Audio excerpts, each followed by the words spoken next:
Thanks to all our active patrons who have contributed a lifetime of $100 or more to reach Garuk Dong level status. Here is the list of those special patrons in order of contributions. If you would like to support our show, check out the CommanderSmiths at patreon.com.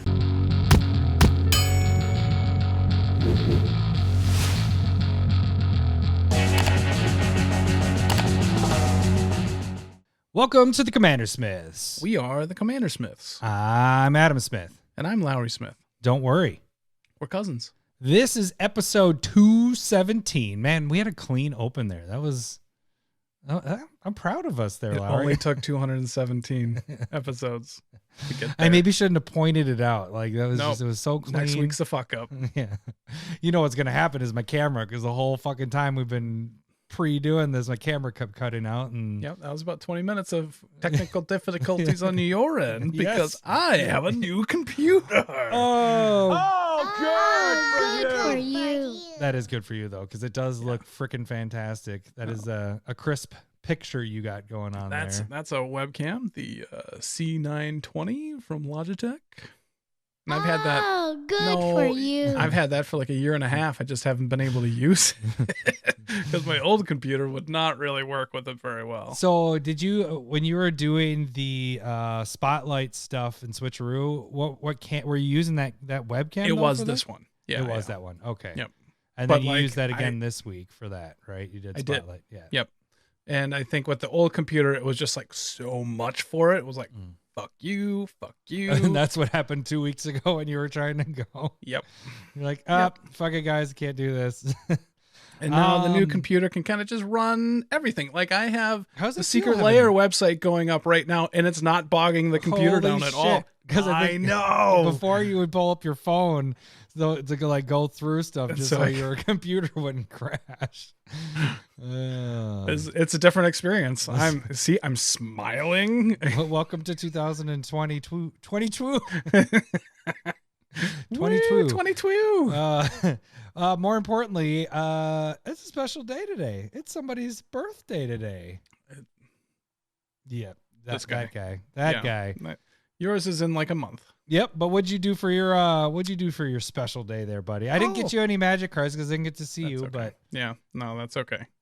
Went outside. It was a beautiful day. Mm-hmm. Yeah, and so I picked up some dog shit. And happy birthday to me. Yeah, I got a haircut. I went and got some expensive booze. Look at your I got 120-minute IPA. Let's talk about that in a second. But your beard is all trimmed up. Your hair is all That was cut. last week.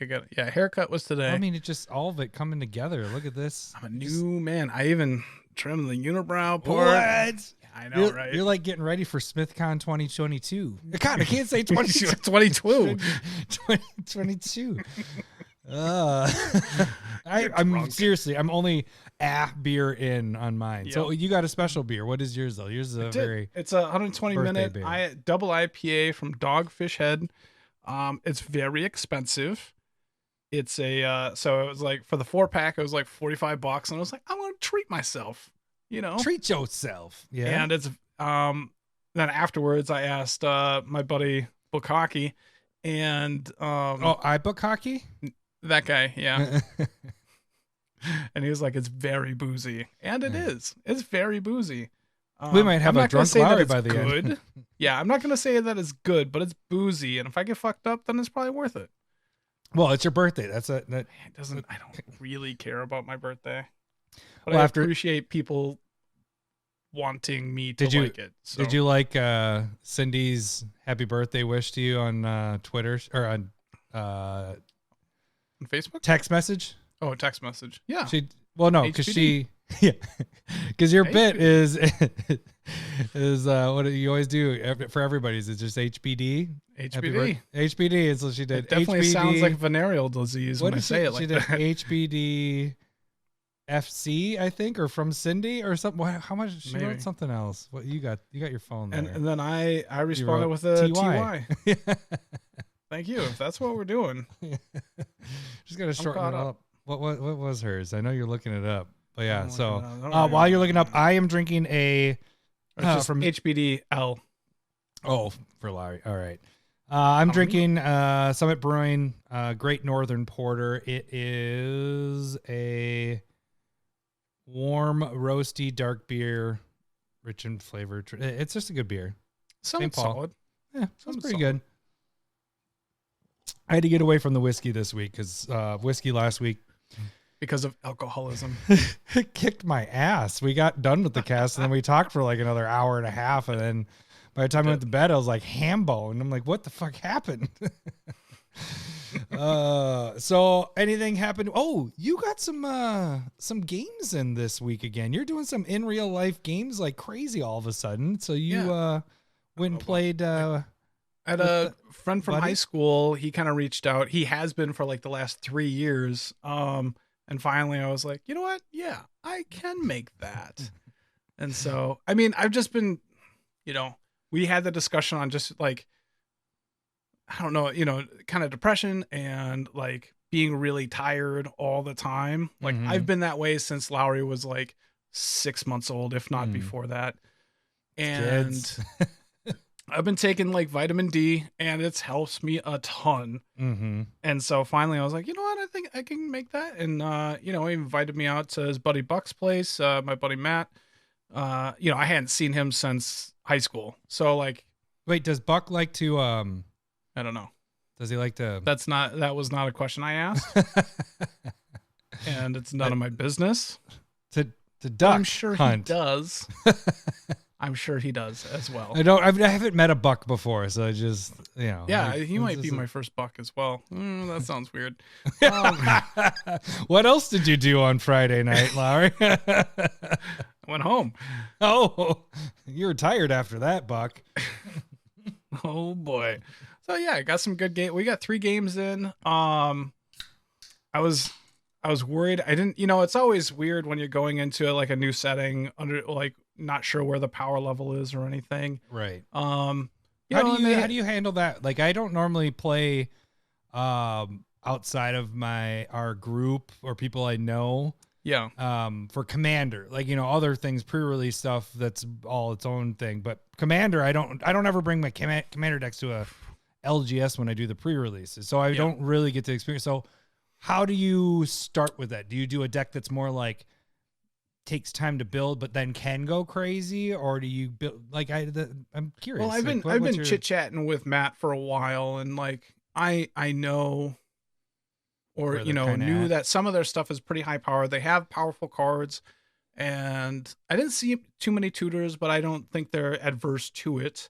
They'll combo off if they want, and so it's still whatever they want. I don't think they're like deck listing off the internet or anything. Yeah. So like, because some of their stuff was different. I liked how it worked, but the last game was an Edric deck, and he just drew into extra turn spells and kept on doing that for like that's 10, 15. So yeah, I mean, we kind of was just like, yeah, do your thing. Yeah. It was the last game of the night, and so there wasn't any problem with it. Like, you understand, it's kind of it's house rules, it's their rules. So if I'm going to get pissy about it, that's my own problem. Right. I knew it, to a degree, that's what I was getting myself into, and it was a lot of fun. I didn't feel like I was outpowered by too much. I felt like I was in the games. And well, you won a couple, didn't you? I won one just out of fucking nowhere. I got lucky. But my Kenrith deck was basically doing nothing. Kenrith deck is a good deck, though. Is that the one that won? That's right.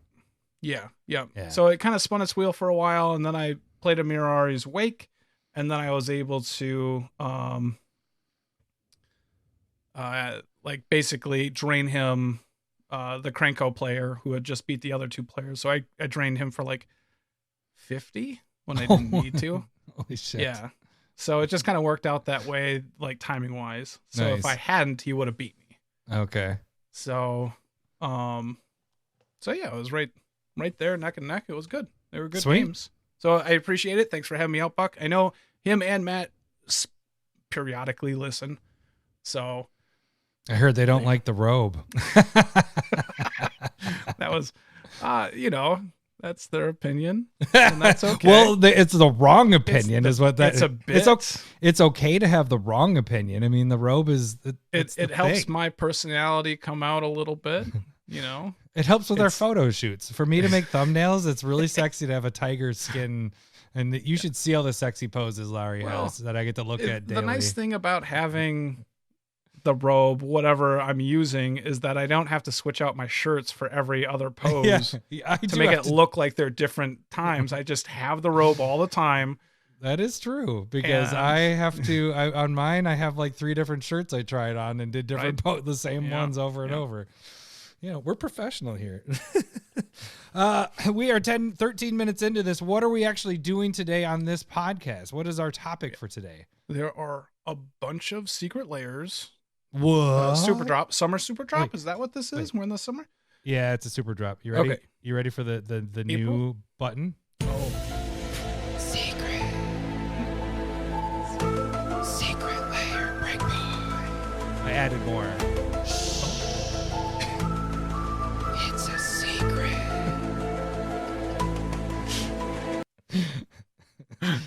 It's stupid, but it's funny. I love it. I like to make it as dumb as possible, just so I can laugh. What? What? That's What? genius. Yeah, that's not dumb. Take it back. It's a secret. So yeah, we got Secret Lair, the big SuperDrop. If it was just one Secret Lair, let's don't choke there. It's just koozie. It's real. It might be really. It doesn't have a percentage on there that I saw. Last week we knew had about the left-handed. We knew about the left-handed, and if it was only that, we wouldn't do like a whole bit on it. But because it's a SuperDrop, we're gonna kind of break down all that and actually tell you if it's worth it. This one's a little interesting. There's a few that are good.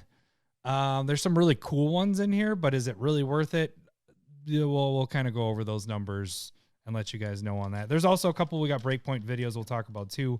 And then we have a good Stump the Smith Savant. We got finally Travis, also aka Sam Elliott's mustache. Mm-hmm.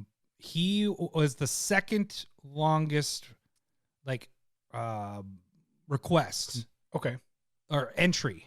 So AJ is now, well, he has been. He was the oldest one that hasn't been picked, which is back in August.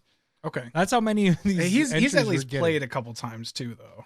No. So AJ hasn't since we started giving doing out the prizes. Yes. Yeah. Since we've been keeping track with that, AJ hasn't been, but he's the oldest one by okay. a couple days. I'm a little worried about this week's. I know Travis plays some jank, so he goes in there deep sometimes. I'm a little worried. Sure. Yeah, this will be a good one. I think this one is going to be fun. And then we finish up with a staple versus that's going to be interesting. What do we got for this week, Lowery? What is our staple versus? It's going to be a little bit of a new twist. And we'll do this periodically, but basically what it's going to be is who would you choose as a commander for a certain theme? And this week is going to be kind of like a mill deck and Bruvac versus Phenax. Ooh, that's going to be a good battle, I think. I think it'll be interesting. Yeah, it's going to be... I don't know where it's going to go. We never do. I just know that I'm going to laugh a lot because especially... 12% alcohol and you've already finished that beer. That thing was full and you didn't spill it this week. I didn't. I held on to it, gripped it real hard. I worked on my grip strength this week. Yeah, that was a funny video. I showed that to Cindy and I was like, did you see where that arrow was that I put on there? And she's like, he spilled that whole thing. I was like, yeah, luckily he didn't spill it on like things that were worth anything at that point, but yeah.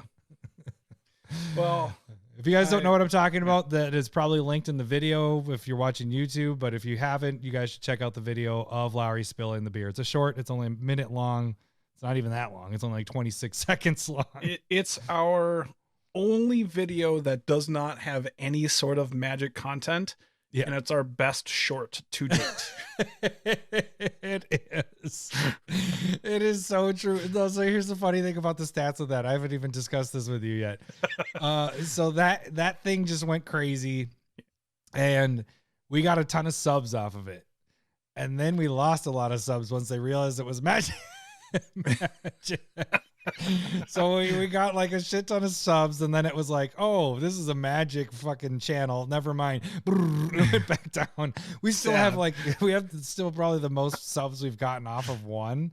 Okay. I think, but it doesn't show me how many like left off of that. It just shows like how many subs you got. Mm-hmm. But the reason I know that they left is because their number went way up and then all of a sudden went back down again. I was actually worried about that too. I was like, this is hitting. This is awesome. We're getting subs. I was like, wait until they find out what we actually do on this channel. Mm-hmm. All right. Bait and switch. You think we're fun? Ha! We're going to talk about magic. Yeah. These guys must do like crazy stuff and spill beer and do all this all the time. Nope. We talk about magic but we do crazy stuff, right? Tags? All right. Should we get into this episode? Because I'm excited for... We're doing tags? Yeah, let's do the tags. All right. You guys... Oh, let me get to the buttons. Get there. You guys can become a patron. Like our 2 new patrons this week. Two. We have Brandon Galileo. Nope. Gallego. The Explorer? Gallego. I think. Okay. Gallego. Yes.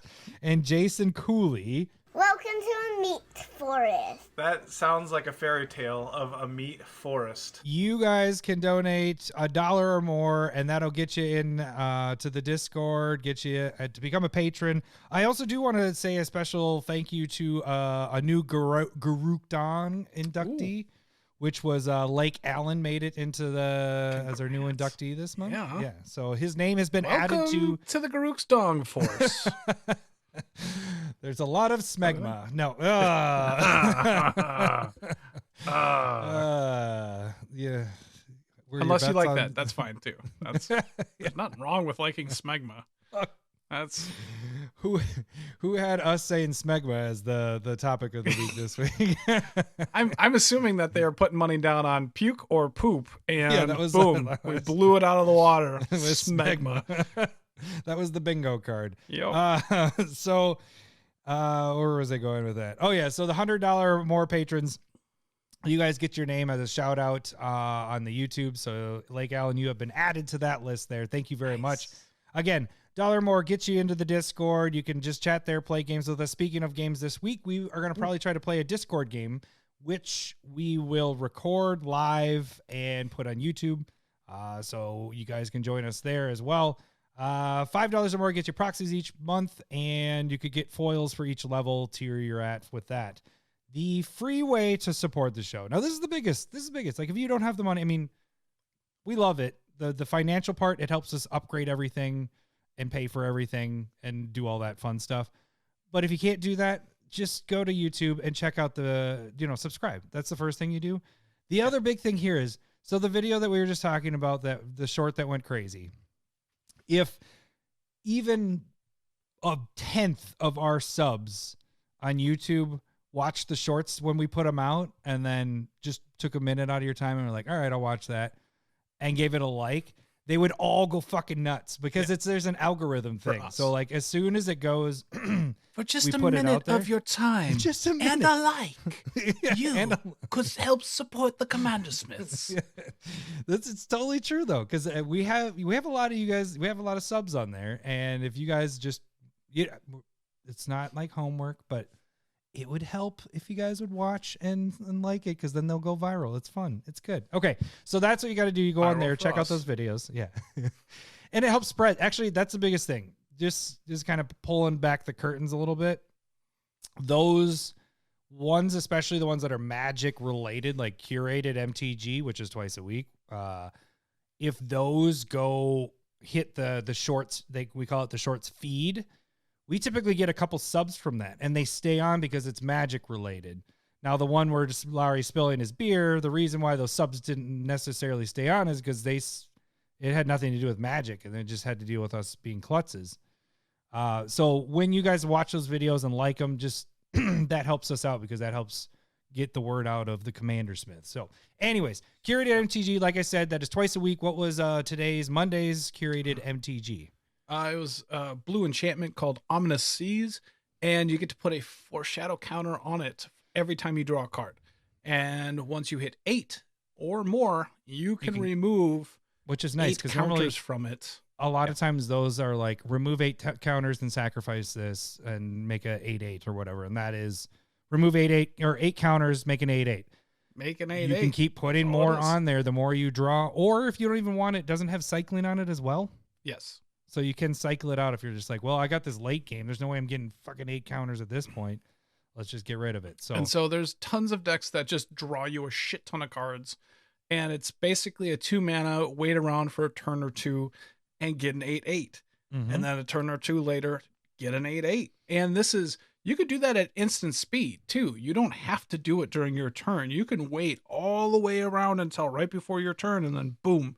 It's basically like an 8/8 haste. Yep. Or if somebody's attacking you with a bunch of stuff, you can be like surprise remove blocker. it. Yeah. Yeah. What was Monday's curated MT Friday's curated? That was, I almost forgot, but I remember this week. I'm sorry. Fucking up the bit a little bit here. Vicious Shadows. And I had to say it like that because it sounds really weird. If Vicious Shadows. Kind of like, you sound like Sean Connery. Yeah. Vicious Shadows. And so it's a 7 mana red enchantment. And it, whenever a creature dies, you can point at a player, generally an opponent, and they take damage for the amount of cards they have in their hand. And so if you're like, have a deck where you're sacrificing your own creatures, maybe you're having everybody draw a ton of cards anyway, or it's just a sweet, just like beat down enchantment. It's any creature that dies, right? It's not just your creature. Yeah, it doesn't have to be yours. And then it deals damage, and you get to pick whatever player you want. So you can go if you land Vicious Shadows down and then 1 mana, board wipe. What's that? Blasphemous Act. Yeah, thank you. Yeah, that one. You just kill all the creatures, and then you're gonna kill some players. Yeah, that's pretty good. I like that. Sweet. Yeah, I haven't seen that one played before either. I haven't even seen that one out. So that's the point of curated MTG right there. He's pointing out cards that you don't get to see. Now the octopus one, I have played that one, and that one's good. Like I like that one a lot. It is. But yeah, so you guys can check that out. They're only a minute long, minute or less. Just watch those all the way through. Give them a like. You guys do that right when those come out within that first day. You'll help us spread the word of curated MTG. So that is that. Some other videos we have. Sounded very religious right there. It did. Spread the word. You'll help the Commander spread Smiths. the word. It's a bunch of Garuk dongs, and we. I don't know. Preach the word of Garuk's dong. That is. We have statues of just dongs all over the place. Dong. We pray to the dong every night before we go to bed, and hope it gives us. Can you get a button instead of like turn wrong into dong dong dong or dong dong dong dong dong dong dong dong. Yeah. All right, so that is twice a week. We also have Spotlight deck. Another one that you did last week was I think Kelsien. Nope, Switcheroo. Yeah, Kelsien, the Plague. I hadn't touched it in a long time. Oh, yeah. Because I mean, that's unfortunate. Reasons, whatever. It wasn't your birthday. Well, I've been out of the mood for a long time. And now I'm taking vitamin D, and so I wanted to. Nice way to bring it back. We don't see a lot of sun. We're professionals. Yeah. And so it was fun. A bunch of people hopped on. Yeah, there was a lot. I mean, it has a lot of views on it right now, and it's like a normal spotlight. Like, it's probably one of our higher switcheroos that we've had. All right. And you had it for 2.5 hours, which normally switcheroo was like an hour long at the most. So that's and so good. I have switched up what I'm doing with it. I'm just sticking with one deck, and I'm going. I still have the stack of cards. I still have the deck, and I want to switch cards in and out. But I also want to focus on just like goldfishing it a little bit to make sure like that it works properly. And like people can see that, or you can see my thought process on going like, how many turns do you typically go in then? What's that? How many turns do you typically go in when you're doing the? I just kind of go until I'm like, okay, this is either because even if I'm like, okay, this works, that might not work in a game, and so I just kind of go until either it sputters out and I go, you know what, this is acceptable, or it could still like work perfectly and sputter out, and you're going, you know what? If this game just goes a little bit long, I'm done. Yeah.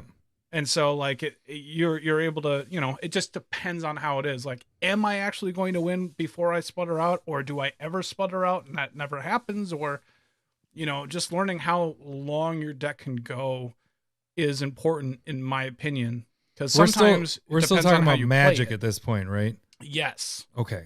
I was just yes. Sure. Okay. But practice at some point perfect on whatever you're thinking about as well. Just got to make sure we know how long this deck can go. Yeah, I got it. Yeah. I got you. I mean, I'm out. just masturbating with my deck, and then I'm going like, you know what, this is long enough. I can bring this out. I can bring this out to real life situations. I'm not going to be embarrassed of this deck. Hey, it's better than what happened on Proxy Time this week. It turned into a swinger fest. Everybody started talking about swinger because my camera was acting up like it was before this, and I said I think it got a little wet, and I didn't want to like say why because I was like, get the old good for you button ready. We bought a hot tub last week. Oh, good for you. Yeah, it is. I've grown up, like that's what I grew up on. And then, you know, we had a hot tub at our old house. We sold it before we moved so you don't want to sell a house with a hot tub because it's just not a good thing. And so we bought that and I was bringing that out with me. And so when I tried to record last night, the freaking camera wouldn't work. So I had to do it on there, but I didn't want to say we got a hot tub like it just did now, I guess. And so everybody, thank you. So everybody turned it into, why is it wet? Was it from a swinger party or was it from Cindy's Juicy Lucy? Was like, that's what I did see that comment. That was also from I didn't really understand it. I thought you guys had Juicy Lucy's for dinner or something. We did have Juicy Lucy's on Friday, but then some people don't know what Juicy Lucy's are, so they thought it was innuendo, and it's not. It's a delicious burger. Yeah. Which, in the cheese, it's a meat slit with cheese in the middle.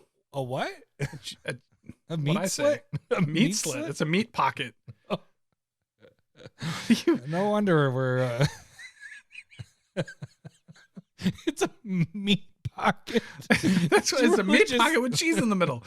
What's the problem here? Have you never poked that meat pocket full of cheese? What is happening? Why did you describe it that way? It's the best way to, like, everybody that doesn't know what it is now knows. Why did you just say it was a burger with cheese in the middle of like the patty? That's not descriptive enough. Yeah, you have to talk about a meat pocket that you poke it with, cheese comes out. It's generally yellow cheese too. Come on. Like the orange. That might be infected. Or there might have been another guy there. No, the infection is like green. That'd be like. Okay, I'm crying, and we are at what? 30 minutes in. Oh, shoot. I'm sorry. We're 30 minutes in. Yeah, we haven't even got to Stump the Smiths amount. All right, let me get through this. All right, Proxy Time is on Sundays. That is also another video we do. I do it. We changed the time to 9 o'clock. Central Time. This last week I finished up the sword, so all the sword ofs are done. Also included one of the best cards ever, better than Basilisk Collar, and that is Shadow Spear. Did that card on Sunday as well. So those are all cool. You guys can check those out. You guys can see that live as well. And we have a bunch of other videos, pack openings, Breakpoint videos, which is going through the Secret Lair stuff, but that's what we're going to talk about here. I think that is it. Let me mention one more thing. Just a reminder. Last month was a huge month. We broke the record like crazy. Mm-hmm. We have the giveaways going. So we have Waseju, which is right here. Let me show you that quick. Right there.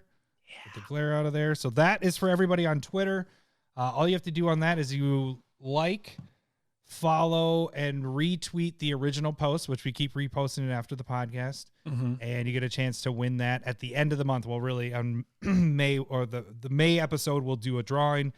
And then for those of you that are $5 or more patrons, you'll be entered in to do the battle boxes. So Larry and I are both going to get a set booster box each. Yep. And then we'll draw names, and each of those people are going to go against each other. whoever wins that pack, wins those packs, gets both packs of the top 5 cards out of it. So yes. It's not too late if you want to become a patron. Even if you just want to become a patron for 1 month, just be like, hey, here's $5. You're entered in and a chance to win that. So that's all you got to do. Yeah. At this point, we're saying everybody's guaranteed at least a battle because a chance. Yep. So it doesn't mean you're necessarily going to win, but you're at least get to go to head to head with somebody. So, all right. So that is YouTube. Twitter is where you can also follow us. You can see everything that we post there. Everything we post for YouTube is posted there. A lot of other stuff. We have the polls and like Card Sphere stuff, whatever we get there, or anything mail day stuff. You can direct message us there. You can direct message us at our Gmail account, which is CommanderSmiths@gmail.com. And that is where you can send the suggestions for this. It's time for everyone's favorite game show, Stump the Smith Savant. You notice I went back to the name. And it isn't, I know what the name is. I know what the card is, but I don't know what the name or whatever the fuck it was. Because you got it last week. Lowery is back on track, and he is going to try to make this 2 in a row. If you guys don't know how this game works, I'm going to read the flavor text of a card, and Lowery's going to try to guess the card by asking yes or no questions. Every yes will hear this. Hello, boobies. Every no will hear this. Wrong, wrong, wrong, wrong. He'll get up to 5 wrong guesses. After the 5th wrong guess, our stumper will win the prize. And like I mentioned earlier, oh, no, that wasn't during this cast. That was during the proxy time, or maybe it was. No, yeah, it was during proxy time. Otawara is the full art here. This guy right there is up for grabs. So our stumper this week is Travis. And the only stipulations is the card needs to be in at least 5,000 EDH rec decks or more, and that it hasn't been drawn before. Because actually, one of the cards that, actually last week's card, somebody else had on the list. So now that person has to change up what their entry is. Okay. Because we're not going to do repeats. No. I think that is it. Oh, if Lowery can guess everything about the card except for the name of the card, he will also get a bonus clue of the initials. He will get up to 3 clues to try to get this. And here we go. The Izzet quickly suspended their policy of lifetime guarantees. Ooh. The Izzet quickly suspended their policy of lifetime guarantees. Okay. Again, this is Travis Sam Elliott's mustache suggestion. So I know that I've at least read this.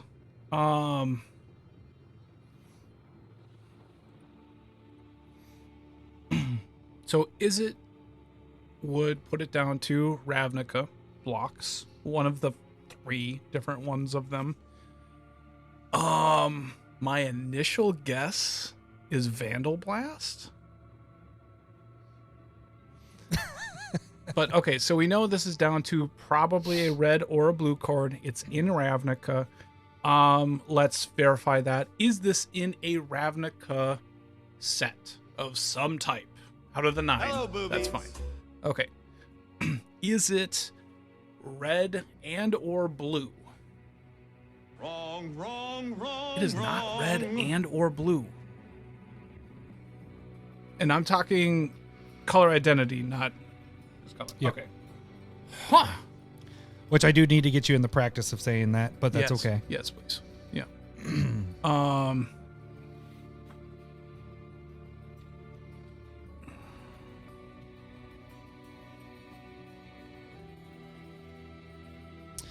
The Izzet quickly suspended their policy of lifetime guarantees. Okay. Okay. If it's not red and or blue, that means it's happening because of another guild doing something. So that means it could be, and it's not red. So I would say, Boros or Gruul. Or it could be like Orzhov enforcing something, which would be white-blue. White-blue makes sense, but also like green from Gruul, like smashing shit. I don't think it has anything to do with Rakdos. Or Orzhov. probably not green black. I mean, you already got. Dimir. You want to keep getting them wrong? Just keep guessing. I'm not getting. Okay, fine. Can I get a clue? I'm just trying to help you out. I mean, come on. You're just gonna You're keep not. getting. All right. Just like how you. It could be no. Okay. The art features what looks to be Nivix Cyclops being obliterated. Yeah. Do you know what that is? Yes. You know what that? Okay, I wasn't sure. Yep. The art features what looks to be Nivix Cyclops being obliterated. So, all right, I'm gonna cut out part of the Ravnicas. It's not the original 3 Ravnicas. It's not Ravnica. It's not Guild Pack, and it's not.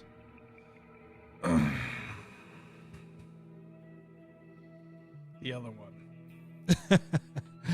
Helpful? Yeah.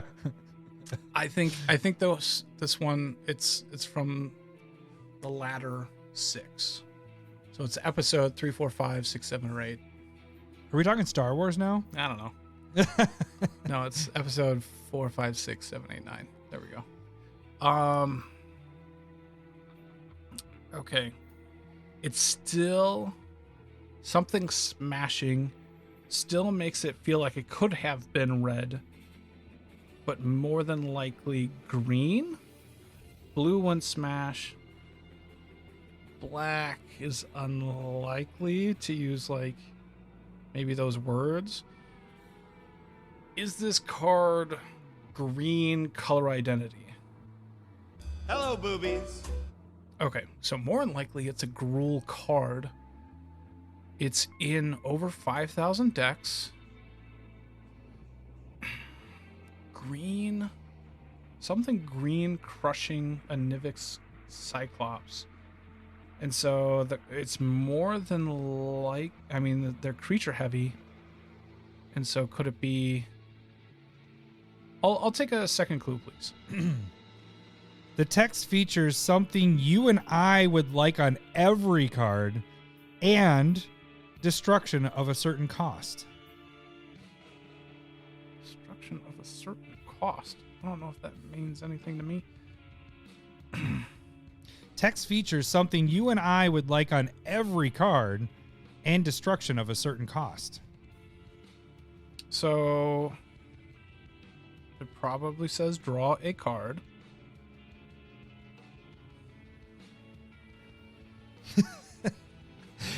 People listening are like, why does Adam just giggle? It's because Lowery's looking to see if I'm making facial expressions, and I am not. I don't know why I did it in so it's green. It says draw. It probably says draw a card. So I'm going to say this is a non-permanent type of card. Is that a guess? Yes. Yeah. This is not a permanent spell. Hello, boobies. Okay. So that it is a green-ish instant or sorcery. It's greenish. Well, I mean, each one of them. Okay, so it can't be red. Well, you said green or not red. You said red and blue and or red. No, I said red and or blue. Yeah, blue and or red. So it could be red in the color identity or blue in the color identity. And so right now we're saying that it's not red because of that. Is there, like, just to clarify, is there any red in the... No, we already went through. There's no red. Yeah. There's not, we're not confused here. All right. No. All right, so it's green, instant or sorcery. I wish I could rewind the tape because I think it's funny how you said it. All right, keep going. Well, I was assuming that it was is it, and it wasn't, which now makes sense where we're at. Because is it's in the name? Well, yeah. Is it? This Is It card quickly suspended their policy of lifetime guarantees. You're not helping now, are you? Sorry. The Is It quickly suspended their policy of lifetime guarantees. You also know that it's a greenish card. A greenish card. It is not a permanent. It's instant or sorcery. It's a green card. It's a Nivix so it's a destroy target. Yes, and the clues are the art features what looks to be a Nivix Cyclops being obliterated. The text features something you and I would like on every card, and destruction of a certain cost. That doesn't make any sense to me. A destruction of a certain cost. I'll take third clue. Oh man, I thought you'd be a little bit more on track here, so this Sweet. might not help a lot. This card is in 37,000 EDH rec decks. Jesus. Most seen in Tasigur decks, and is first printed in Return to Ravnica. Okay. The Vandalblast put it in Return to Ravnica. The Tasker? Who the fuck plays Tasker?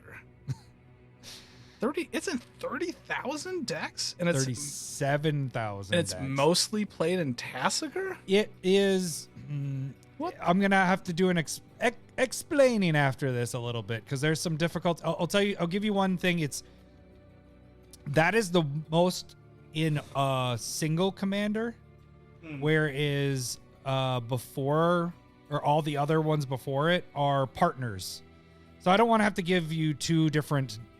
That doesn't help a lot, because it's like partner, like everything's partner with this. This card is partners all the way down. Yeah. Until this is the first one that isn't a partner, where it's just, and it actually technically has the most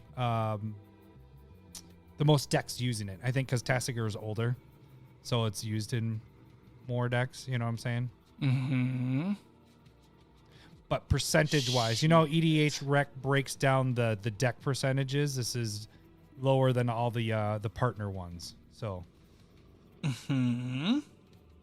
Okay, so let's start trying to narrow this down in my head a little bit. Okay, so does that line of text that we both would want on every card does that say draw? Wrong. Think differently. Obviously. Was this a fucking commercial? Like a PSA or something? Let me read the everything again. Okay, so the Is It quickly suspended their policy of lifetime guarantees. The art features what looks to be Nivix Cyclops being obliterated. Mm-hmm. The text features something you and I would like on every card, and destruction of a certain cost. This card is in 37,000 EDH rec decks, most seen in Tasigur decks, and first printed in Return to Ravnica. And it's, a greenish card, is not a permanent.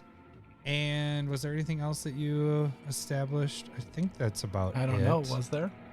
You're trying to give him, I'm going to drink my beer. All right.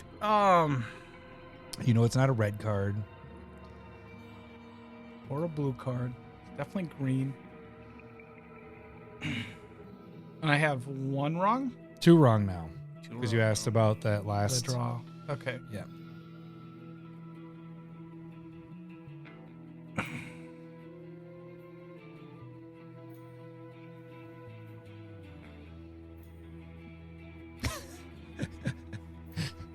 I honestly, I thought the art part was gonna give it away. Well, it should. I definitely I went harder with my third clue because I was like, ooh. I know the flavor text. So okay, let's try and so is this 3 or less CMC? Hello, boobies. And there's Return to Ravnica. There's not a whole ton of good cards there. So it's one of those that I'm gonna be like, God, I'm a fucking idiot. because I couldn't get it. I wish I just had. I know the name. I just can't. I know what it is. I just don't know the name. Okay, so what was that? The clue that was The art? destruction of a certain cost. Text features something you and I would like on every card, and destruction of a certain cost. That doesn't make sense to me. It's so destruction funny. I of a can't certain wait. cost.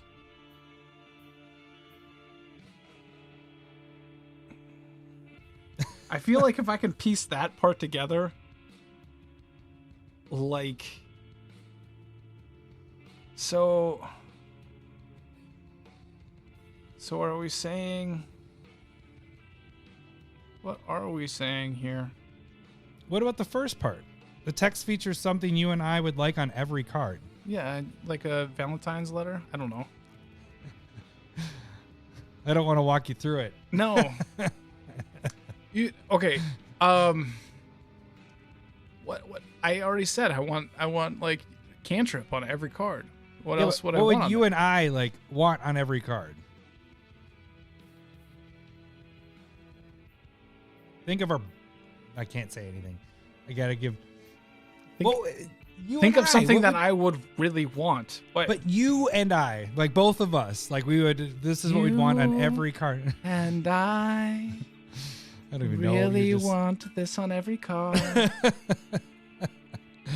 Oh, Larry's getting frustrated. Yeah.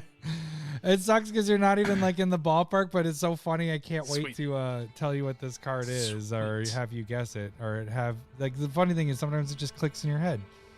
Yeah. Yeah. Okay. So Nivix Cyclops is like a creature.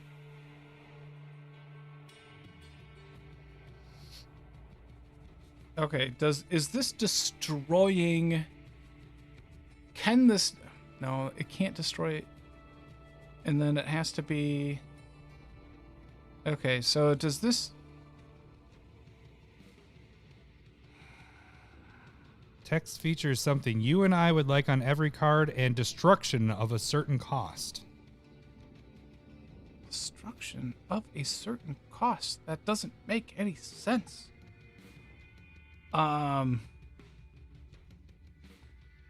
So like you're destroying something by like sacrificing something?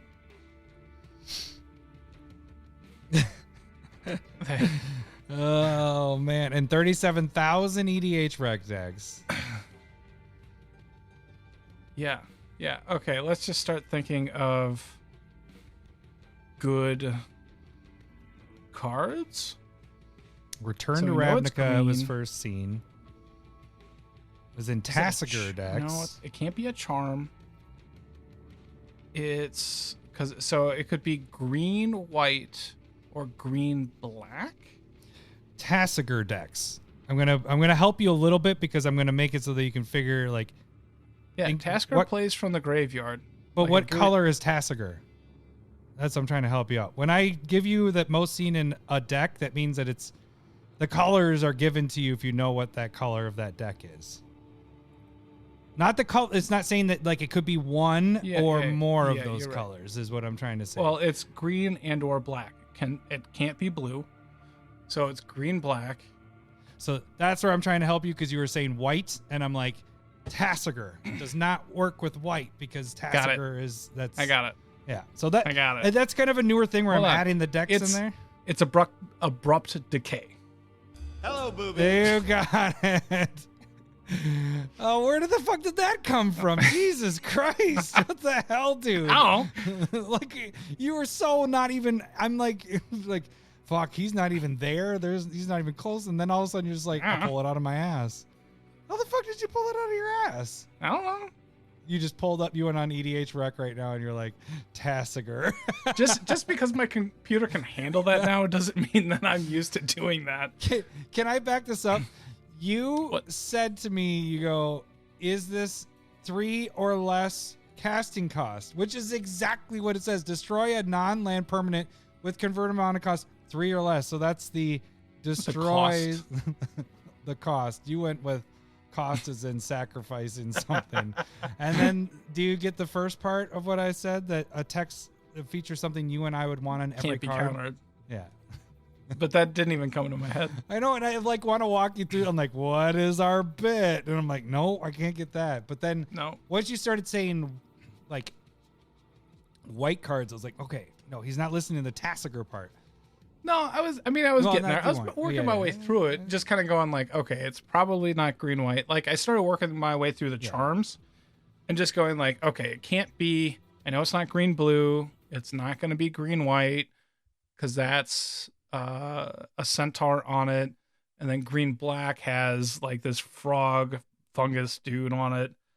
And then it was kind of like, okay, from there that made more sense, even though you were like talking, I don't really listen to you. Oh. I know what it is, but I don't know the name. Yeah. Yeah. That time I'm glad that I got there. I don't know how you got there. It wasn't even like, oh, I got it. It was just abrupt decay. It's like, what the fuck? Where did that come from? No, wait, was it Tassiger that made it click in your head? Like, where you're just like, black? No, because it was just, I mean, kind of. It probably gave me a direction. Because once I got to like, okay, this is probably green black. Then you were like, there. Because like that deals with the graveyard stuff. Like there's plenty of cards that like look at the top 4, put a creature or land, put that into the graveyard. Like that's very Tasker style. Yeah. And that probably got me there to start thinking green black. Things I will, because it easily could have just been green.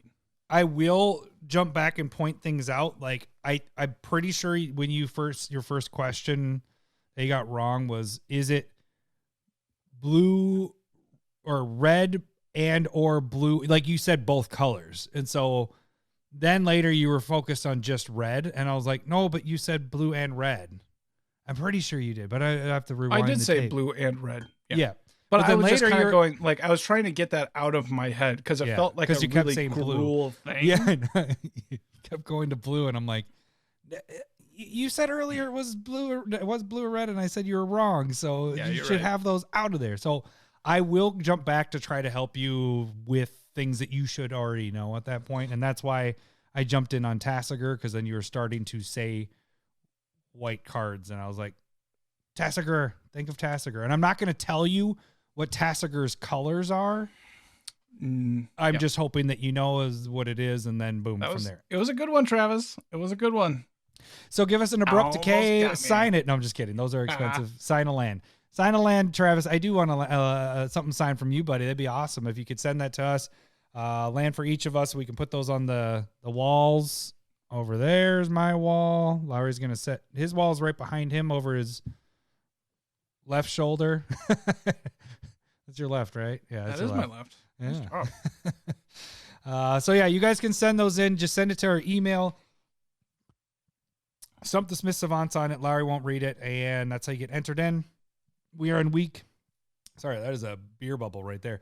We are in week number 2, going into 3. So 2 more weeks of not being stumped, and we'll add another card to the ante. All right, so now we move into our main topic, like I played earlier. It's gonna be a long episode. It's my birthday. We can call it like a birthday extravaganza. It's 2 hours long. I even grabbed 4 beers just to make sure I had enough time here, because it's your birthday. But my third one's a jug. Oh yeah. All right. So we're just gonna go through these secret layers, and if you guys don't know what the breakpoint, Mississippi mud, literally Holy crap, that is awesome. I like that bottle there. Do you save like unique bottles like that? No, I don't. I wouldn't. You don't. No. Unless it was a gift from like I've held on to. I have like a vodka skull of bottle. I got that as like cool. A present for being in a wedding. One of the 40 of them that you were in. I've only been in. Let me get there. 14, hang on. not including my own. Good for you. 14. That's fine. It's fine. It's Fine. Including my own, it's 15. Oh man, you're so popular.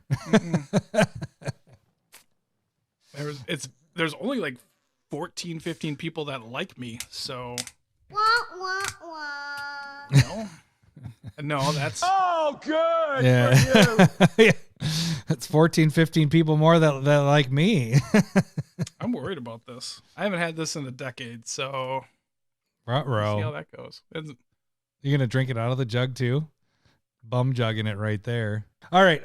Okay. So we are gonna go through the breaking point. So if you guys don't know what the break point is of these, I do have a couple of the videos that kind of break down the numbers. We're gonna go through in detail here of the numbers of these cards. You don't like the beer? Not very good. I mean, it's fine for $5. Oh, it's $5 for that huge thing. Holy shit. I'm surprised it's not like 30% alcohol. I don't know why I bought it. I'm just drinking it next to real expensive beer, and it's like, well, this is bad. Of course it is. Of course it's going to be bad. You should have started This with is that, something- and it would have made the other one amazing. Yeah. Okay, so we're going to kind of go through, go through this whole super drop here, the April super drop, and just break it down, say if we're kind of interested in it, if it's a good buy, the break point. Break point number is the number you would need to buy of a particular Secret Lair drop in order to get one free. So that's always been like the point of when we started speccing, for me at least. I wanted to be able to spec enough of a card that I was getting that card for free, and then from that point forward, profit. So when we say break point of 3, what that means is if you buy 3 of that particular Secret Lair, by the 3rd drop, you should eventually get enough to pay for that entire amount of money you just put in on that drop.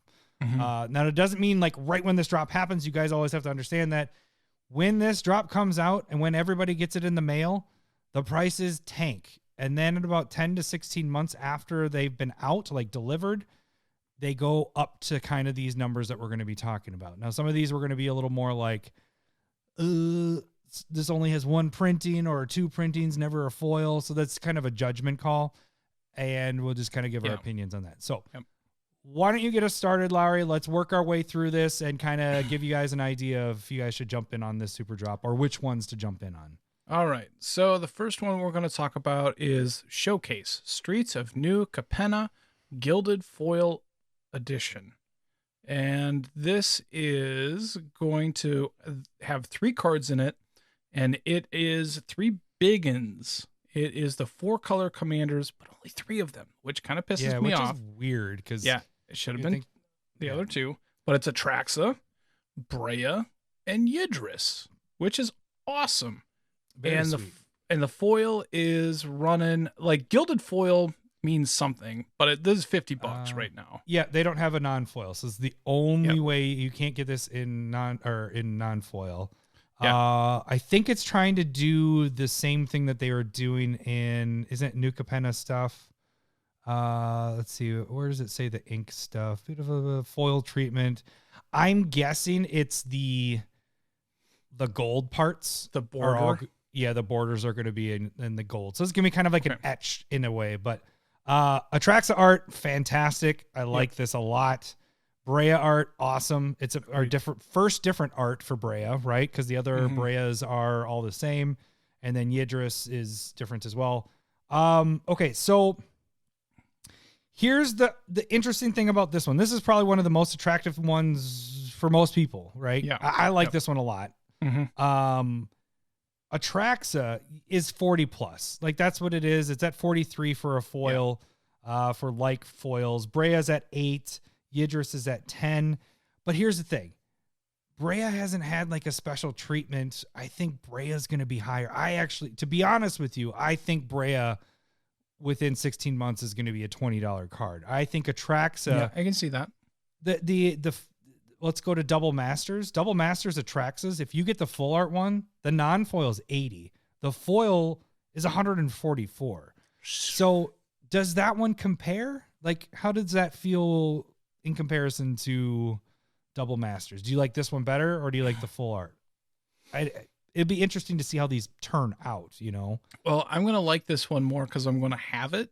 So that's part of it, right? Like, Yeah. I can get this right now, and this Right. makes sense to me. Now, Mhm. if I'm, I have the other version. I have all three of these, but I do plan on buying this one. The Mhm. question is how deep? Because I think Right. that's essentially what you're saying is, do we see this Atraxa getting up to 80? I probably would say no. Really? I would say in a couple years, yes. Okay. But that 10 to 16 months, yes, Yeah. I agree with you. No, I don't think it. Do you know what this actually feels like right here? This feels like the first Secret Lair drop? super drop that came out with Ur-Dragon, the Sliver, that's a good point. and The Scarecrow. Scarecrow. Yeah. Like what's his name? Something King. Yes, Reaper King. Reaper King. There we go. And so this is what it kind of feels like, where it's just like, oh, it's going to tank this because everybody's going to buy it because everybody loves Ur-Dragon and Slivers, which is Atraxa and Brea. And then right now, those two are at $50 a piece. Yeah. It took a while. It definitely took a while. Yeah. But that's what this one feels like, because they're special editions of highly played commanders. Atraxa's been like the number. It's in like the top 5 for since Atraxa came out. Pretty much. It's so versatile. I totally get it. This one I'm going to get. The question is how many. The deepest I've gone is Praetors, which is just 3 because I'm a fucking cheap ass and an idiot. This one's probably 2 or 3 for me. I will go through each one as we go through it and say, I did make an order. It doesn't mean I won't add more. I have done that. Actually, the last drop, I added some the last day. This one I did get a whole foil of this whole thing. Just heads up on that. Okay. Got a foil of everything to get everything. Cause since I've been realizing that these drops are good, like I've been realizing for a while, but since everyone pretty much has a good run on it, I at least get a foil bundle of the whole thing. And then I go in and go, which ones do I want? This one, I got an extra 2. So I got 3 total. So 1 for my collection and then 2 more. So that could be what I do here. Yeah. So, okay. So this one has a break point.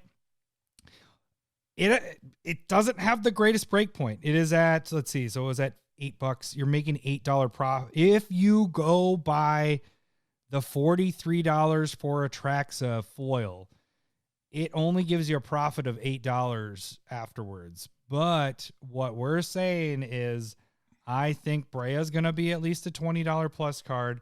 I think Atraxa is going to be $60. I think the break point is probably more likely in 2 years around a 2 or a 3. Right now, I had it as like a break point 6 or 7, which isn't that good.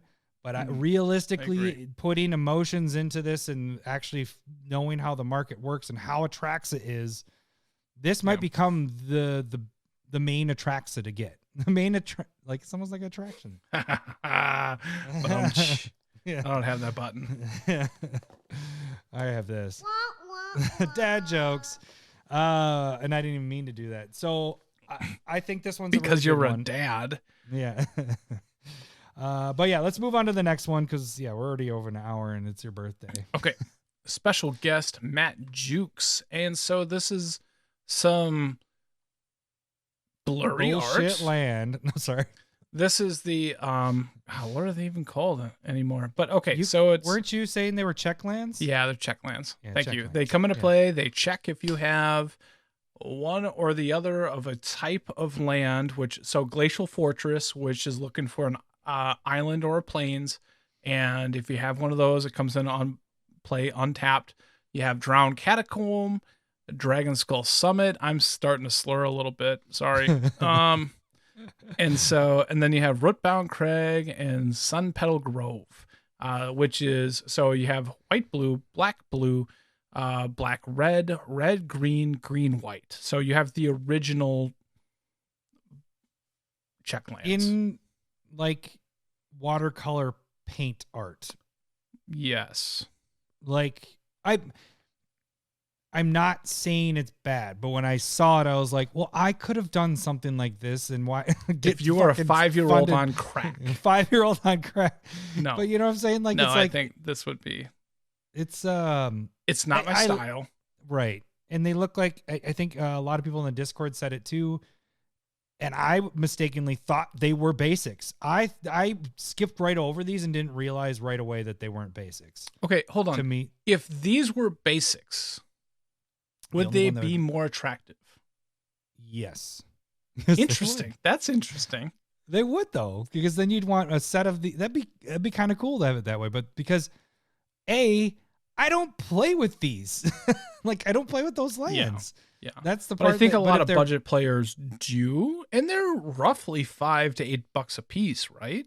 And that's pretty much where it is. Lau, you got it exactly on the nuts. All right. $5 to $10 for each one of these. You come out to $38 for the total of a $40 foil thing. So realistically, let's add reality of what these are going to get to. 16 months out, 2 years out. These will be $10 to $15 cards. That's exactly what I was thinking. They will be there. But right away, these are going to tank. This is a secret layer that you could wait until people get them in the mail and pick these up for $4 or $5 a piece. If I can find these for under $5 a piece. Okay, hold on. So what is 40 for the foil, 30 for the non-foil? Right. So 5, 10, 15, 20, 25, 30. It's basically right on the nuts. So if I could find it for under $5 a piece, I definitely would go after the singles at that point. And if they're more, I wouldn't feel bad not getting them. Right. And I think what might happen is people, this is why I think these might get really cheap, is especially the big store owners, like that's happening more. Like stores are realizing secret layers are the way to make money. Like what we got to do is just buy these bundles, buy a bunch of them, and then we sell off the singles and we make our money back. These are going to be the ones that are buying the foil bundles to save them an entire set, and we sell off all this just to get some money flowing, and they're going to get rid of it because it's chaff in a way compared to what they're getting for the rest of it, you know? So these will probably get down to that amount. So keep an eye out. These aren't bad. They're bad for this, but they might not be a bad thing to look at when these drops start landing, because they're going to get dirt cheap within a couple weeks afterwards. So like in comparison, like if they would have went like all 10 check lands and they put it to like 50-40, I would have bought it. That would be, yes. Kind of like sure. Looking at the Innistrad lands where it was like black-white, very thematic for Innistrad, you know, like those weren't worth the money, but they looked really cool. I got the whole set out of it. Like this feels like they're going to come back to us the next SuperDrop and they're going to lay the next check lands. And they're going to be a completely different style. Like maybe a different style. Might be the same person. I don't know, but like at that point, I don't care. Yeah. You know what I mean? Like if there's a cycle of lands, Wizards, if there's a cycle of lands, probably put them in the same SuperDrop. Right. Like maybe it's just like 5 here and then the next 5 as well. Maybe. I don't know how you do this, but at the same point, like you can't though. They're not bad. They're not bad lands. No, they're not bad. But the thing is you can't drop this and then the next one have the next 5 without people knowing, because then it's like, fuck. Well, then I should have bought more, and then I mean, I guess you can. Whatever, they can do whatever the fuck they want. But, yeah. But my point on this one though is wait until these drops start landing in people's mailboxes, because these will get cheap, and you can get these for dirt cheap if you really like them. I wouldn't say go pick them up unless you're getting the bundle. All right, let's move on to our next one that isn't a land necessarily. It has a land in it. Artist series. I am sorry, but Magali. Villeneuve. Foil edition. I'm reading. Kid can't even read. Fair enough. Kid can't even read. So we have 4 cards in this drop, which is a 40-30 foil to non-foil. You have Mother of Ruins, which they just did like 4 different versions of. It doesn't make sense. But anyways. You have Death Shadow, which is pretty cool. Elvish Mystic, which is, in my opinion, going to be pretty sweet for a special art foil version. And then a basic land forest. This one isn't the greatest either. Calm down. The most expensive thing in this by far is the forest. Like the full art forest or full art basics. It's pretty. Get to $15 to $20. So there's $20 right there. So you got half that secret layer paid for. Do you think that'll be 20 though? Like, are all the full art basics from Secret Lands hitting like 20? About that, yeah. They eventually do. I mean, all right. Godzilla's all sold for 20 for me. Yeah, I mean that's fucking Godzilla, man. That swamp, the one that the one that came, was it Seb McKinnon's art? Yeah. Yeah. That one went for 20. Then you have the Phyrexian swamp. The full arts eventually get there. Okay. Especially these single ones like that. Because this isn't like a set of them. You're not getting 5 forests, so it's gonna be a lot harder to get these. The one here. And then you're getting a, like you mentioned, Mother of Ruins that got a 4 different art printing. This one, I like this art though. I like this better. This is probably number 2 out of the 5 Secret Lair Mother of Ruins that we have. It might be my favorite. I probably would have liked it a lot more if it was full art. That's sure. Yeah. It's a regular frame. This is where they probably should have done Giver of Ruins. That's a good point. Modern Horizons. Mm-hmm. Like, you just had Mother of Ruins. Like, wait at least like another year before you're reprinting Mother of Ruins. I don't like that it's a good card. I don't like that they keep doing that with the Secret Lair stuff, because I feel like the Secret Layers need to be like, all right, now we're printing these other things. Like, I feel like it should always be different, but we're seeing repeats, which is weird, but you have so many cards to choose from. Anyways, Death's Shadow, very highly used card, but it wasn't a double masters printing, I'm pretty sure, and that's why I'm not sure where. The foil is only at $12, so it's not like crazy or anything like that. And then what do we finish with? It was Elvish Mystic. That's a $9 to $10 card. It's not a bad. Yeah, so it was double masters for Death Shadow, by the way. Modern Masters, double masters, so that's why it's cheaper. So basically, we're worrying, like, hanging our hat and like saying like this basic's going to get to 20, and that's where your value. And it's a cool. If that doesn't happen, yeah, I mean it is, but like, it feels weird to be like, okay, this basic has to hit 20 for me to hit my value, right? Because your value of this is 61 before fees and shipping, like if you're selling. Yeah. And after that, you're at cost. So it's like, let's get if you want it for the collection, it's cool. Like, cool Death Shadow. I think it's one of the cooler, the coolest Death Shadow that there is, because all the other ones are the same. This one's very unique. I like Elvish Mystic, like you said there too. Very cool art on that. Mother of Ruins, like it as well, but we already have the Secret Lair, so we know where that's at. That's exactly like this one's like Mother of Ruins. This is a maybe for me. Like, I'm very interested in it because it's pimping out cards that I might use. Not Death Shadow though. Like, I like Death Shadow. I like Death Shadow though. I do, but I like Mother of Ruins, but I haven't used them in a long time. Mm-hmm. I don't use Elvish Mystic a ton, but I should. And so, like, if I have a pimp version of it, I might be more willing to. I would just say build a better deck. Right? Yeah, no, it's fucking good. I set out my Nikia deck, and that one, it hasn't actually lost. Oh, God. And sorry. Oh, no. But I've only played it like 2-3 times in the last like 3 years since it's come out. But I have no fucking ramp in there. I don't have Elvish Mystic, Llanowar Elves. I don't have anything. It just is a like it's a late game deck. And for some reason, I've been lucky enough in that regard, but I should add in Elvish Mystic now, or kill the deck. I am moving on. No, I'm curious. What was the one that got printed in? Oh, it got Time Spiral remastered is where Elvish Mystic caught its reprint. What was the one that was in Double Masters? Not Double, Commander Legends. It was a 1-drop. Was that Fyndhorn Elves? Was that what it was? Okay, Yeah. that was where that one. I spec'd on that one for foils on those full arts. So I was like, oh shit, did this just get killed by this fucking Secret Lair? But anyways, okay. Nah. So this Secret Lair is, I think it's a good one for your collection. Not one to go deep on is pretty much where we stand on that one. Again, I don't.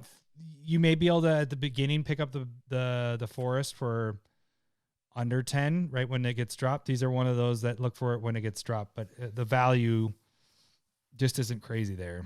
Okay, next one. All right. So this is going to be Artist Series Sidharth. Chaturvedi. I'm so sorry. Chaturvedi. Foil edition. We'll read the story. Sidharth has a story to tell. Every one of his cards could spark a novel. The light, the expression, the posing, each a story in its own right.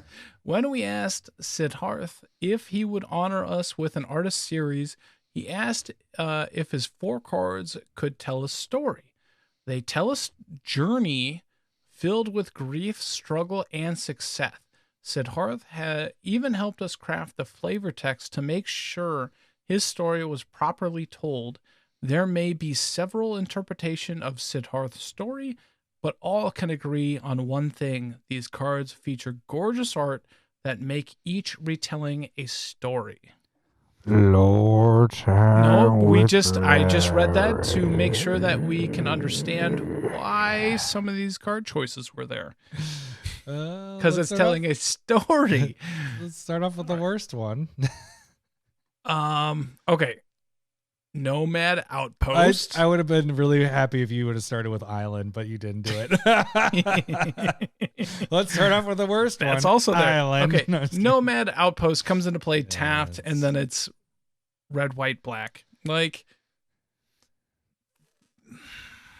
yeah, why this is this shouldn't there? be. This shouldn't be in a Secret Lair.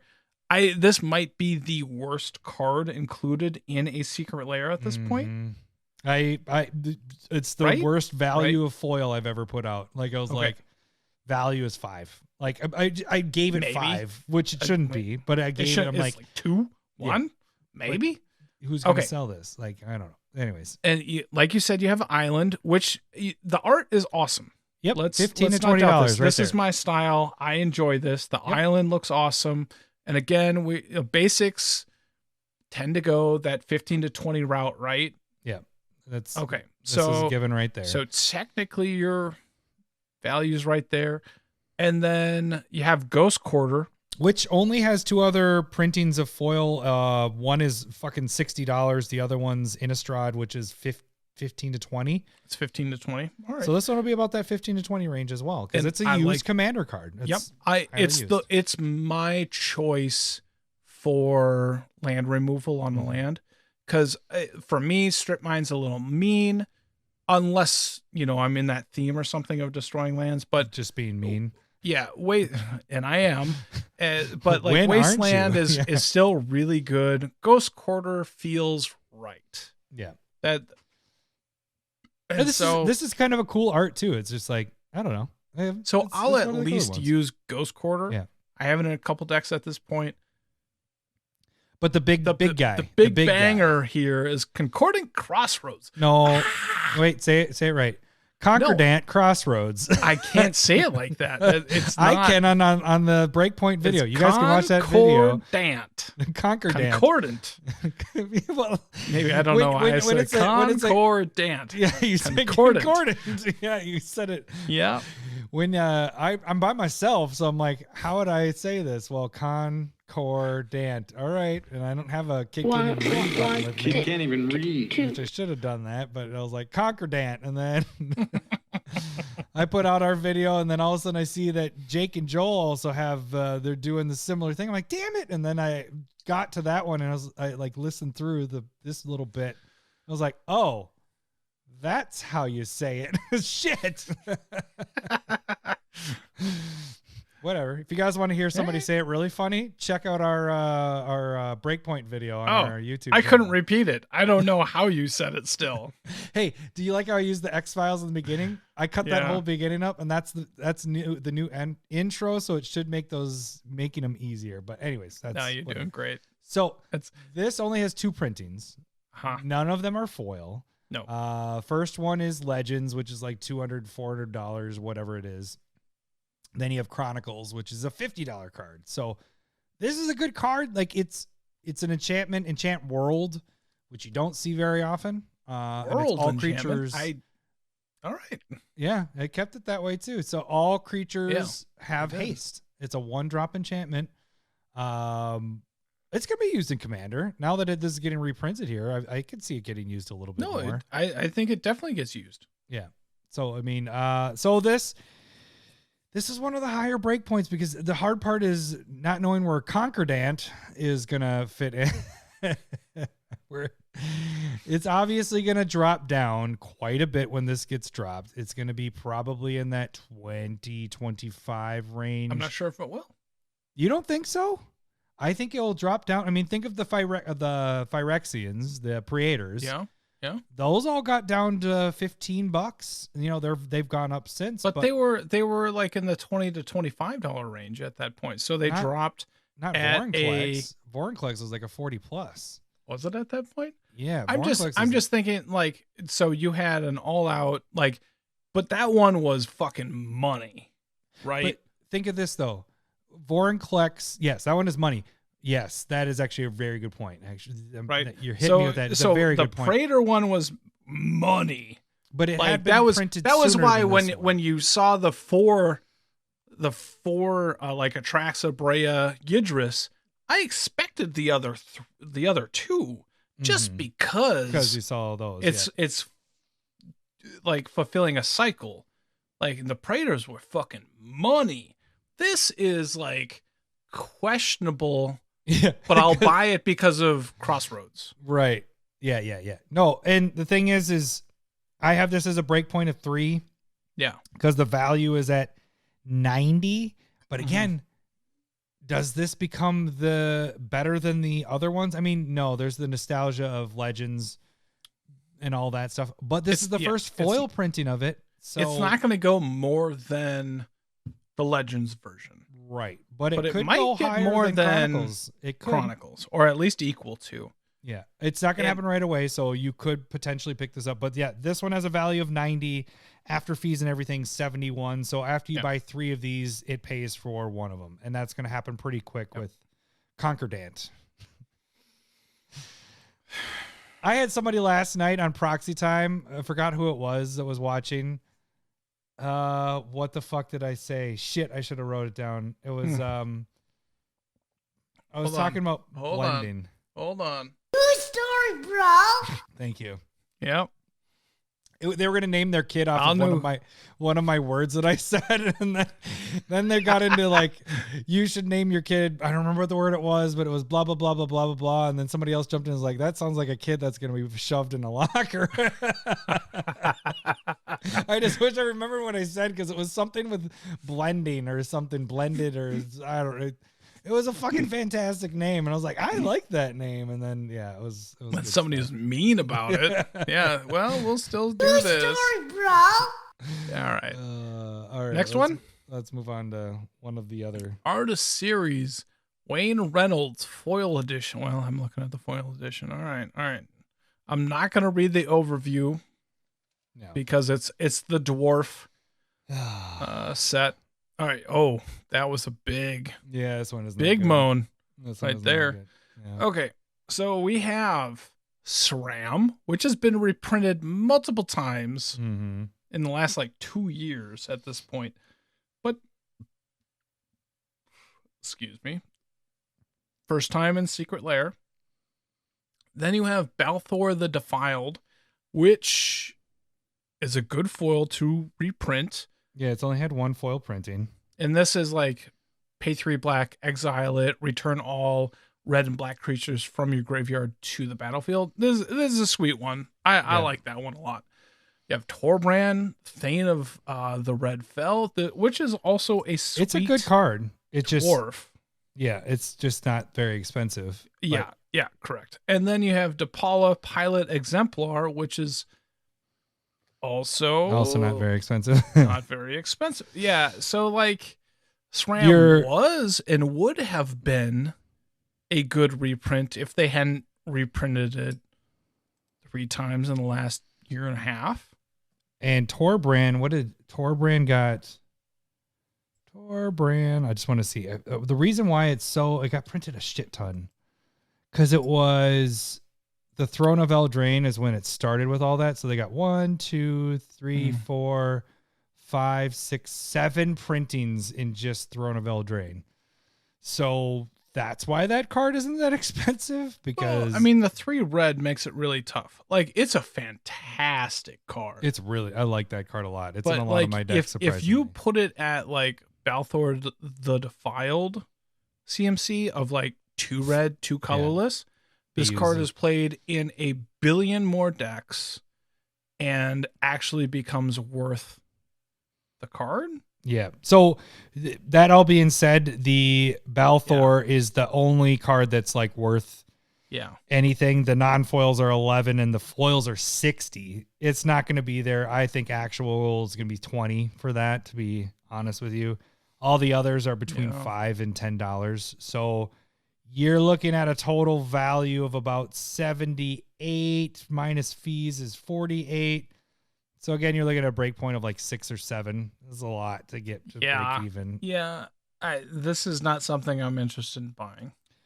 If you buy the bundle, I think it's fine. But if you're not, if you're trying to make some money off of it, I wouldn't go deep on it. Yeah, I wouldn't feel bad about buying a bundle and getting that. Yep. But I'm not going out and buying its own bundle. Right. We're doing the left-handed magic cards. Is that the next one? That is the next one. Yes, finally, left-handed magic cards. All right, this was April Fool's. It came out last, but we didn't talk about it because we thought that's all it was. But we're going to talk about the whole bunch of them. So it's 5 of them. You have Sisay, Witherlight Captain. You have Empress Galena, which I think is pretty sweet. Mm-hmm. Oh, by the way, really cool cards because the mana cost is on the left and the name of the card is on the right, which is switched. Each of the cards, they're doing something with their left hand. Kind of. I didn't even notice that. Yeah. That is a good point. Left, yeah. Well, because you're not left-handed, so you wouldn't have noticed, you jerk. How about you become a little bit more sensitive to us left-handedness people? It's a left-handed rock, like your dad would say. Can we tell that story real quick? Yeah, go for it. Okay, so we're doing some white water rafting down the Grand Canyon. Good for you. You were there. I know. I still gotta hit it. And so I was a junior in high school. You would have been a senior. I just graduated. Yeah. Roughly, right around there. So this is like 01. Yep. Summer of 01. And my dad's a big guy. And there's plenty of like crevices and ravines and shit that you can just like get out of the Colorado River and then just go hike and explore, and it's really fucking cool. And there was this flat ledge that you had to climb up, and enough people had done this that there was literal ladder.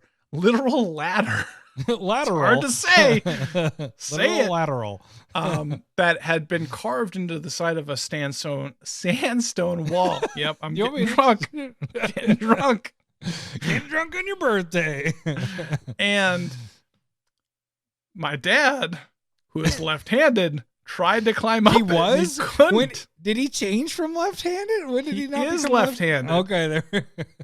And he tried to climb up this goddamn right-handed rock wall ladder. Right. And he tried a couple times. And he comes down. He's like, there's a right... The right-handed, these damn right-handed rocks.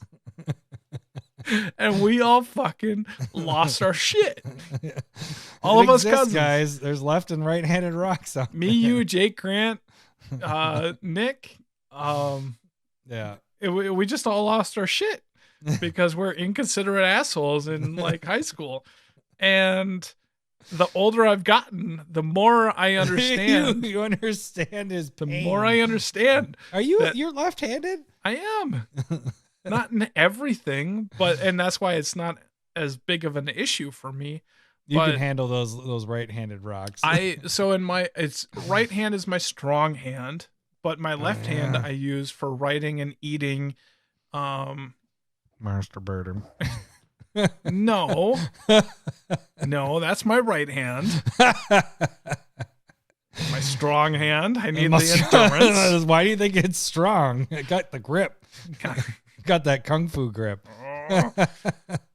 So, okay, we didn't even finish this. All right. Empress Galena, which is fucking sweet. Like, that's the main reason why I would buy this. You have Geralf's Messenger, which is also a sweet card, but I don't put in a ton of decks. What's this and then guy? there's this card that I can't even say. It's stupid. Ruggerath, son of Ruggerath. I think you got it right. Well, I'm reading the card. I got that wrong in Stump the Smiths Savant a couple weeks ago. All right, and then you have Garrick, Color of the Beast, which is I mean, he's a favorite of our cast. I think this is worth it. Oh, it for sure is. This is probably one of the better ones that's out there. Not only is it more cards than a lot of the other ones. A lot of those are 4 cards, or is there another 5? I think that land one is 5, but these are all decent cards. I mean, Sasea Weatherlight Captain is probably our lowest, and Rogara, the son of Rogara. Those are $6 and $8 about with those guys. But it's kind of a cool art with those two in themselves. Like, I think these would be the prime things of like the premiere of that card. Well, and the switched, like the CMC and the name makes it pretty unique when it comes to that kind of thing. So this is something, this kind of thing that they're doing here is something that will really gain value as it gets older. Yeah. Like, it won't do it right away again, 10 to 16 months, but even as it gets further, a couple years down the road, this is going to be such a unique thing because nothing else in Magic has it like this. So that's also to keep in mind there. And you have 3 legends. Yeah. Well, and then get to Empress, like you said, or Empress. Yeah. Its non-foil version is 19. Its foil, because there's only one printing of it, is 230. It's not going to be that. Don't worry. It's not going to be that. But it's going to be around that 19 to probably 40 range, and then as it gets older, it's going to be higher than that. That's a really good card. Yep. If you guys don't know what that does, it's taking legendary permanents. You're taking people's commanders or their planeswalkers, or like. Everybody has a legendary permanent, because or their guy is Cradle. Like, we don't do that. Yes, we don't. Yes, do that. And it's only 2 to steal that, and it's legendary in itself, so it's kind of douchey, but it's a good card. Stop but like judging, Judger. Geralf's, $10 non-foil, 28 foil, and then lastly, our good old pal Garuk and his wolf buddy. That's a $24 foil card. So the value of this is $85. I put it $85 plus. And then as you take out fees and everything like that, you get to about a breaking point of 3. So it gets a value of 61. It's a really good, this is probably one of the better buys. Just because of its uniqueness of everything, it will gain value. Because when I initially saw it on like, you weren't as I was like, yeah. But once I noticed that they switched, for some reason it didn't like stand out in my mind. It's because you're left-handed. Yeah, maybe. I don't know. Maybe I could have a You're like, this is how it should have been this whole time. Yeah. So like once I noticed that, and then I'm going like, well, a little bit of a problem that I have with like master sets and secret layers is that like I have a lot of the cards, and so like if I buy it, it turns into value rather than just like becoming a part of what I use because I already use it. Mm-hmm. So it loses some like personal value when it comes to that kind of thing. Kind of like the Concordant crossroads. Which one is that? Concordant. And so, like, that part, like, that one seems like a decent buy, but I don't need it. I have 2 from Chronicles. Like, I'm not worried about it. And I don't use them. Like, oh, no, I did use one in Essex. That makes I wanted to get this Mm-hmm. one. That one's gonna go on my Kaima deck because it's an enchantment, so that's nice. And then my Kaima can come out and start swinging right away. Yeah. Okay. So All right. that's All right. I was gonna. The funny thing is, I almost bought it for that deck, and then I was like, "Oh, $50? No, thank you." And it's not a reserve list, so maybe this will get printed. Now, that's another thing that's happening to me is some of these really old cards. Like, I just saw today. I think you probably have it in your Umbris deck. Umbris is the one that's the exile thing, right? Yeah. It's that skeleton that if he's tapped, it's a horror, and then you can tap it for 0, untap it, and remove a creature from the game. Oh, You know what I'm yeah. talking about? It's not in there, but I have have it. Yeah. So it's one of the top cards in that deck. Like, I just happened to come across that card, and I was like, oh, I don't have that. And then I was like, oh, it's $40. It must be on the reserve. No, it's not. I'm like, oh, that could be something that gets printed in something like this, Probably not.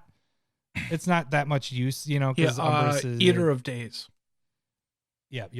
So, all right, let's move on. This is going to be our 2-hour plus episode. I'm sorry, but happy birthday. Happy birthday. All right. We're on the last one, right? Yeah, we're on the last one. Okay. Just some totally normal guys. By the way, there is a Breakpoint video. This one, if you want to check that out, you guys can check that out. Just go to our Probably YouTube underneath. page. Just make sure that you like it and make it go viral for us. It's been out too long. It won't go viral now, but that's okay. They can We'll watch it. They can still go and like it. Don't Show tell those them YouTube Right. algorithms wrong that it can go viral later and not have to go viral right within the first day. I mean, Vicious Shadows has gained like 100 views in the last like 24 hours. Yeah. And that was last Friday.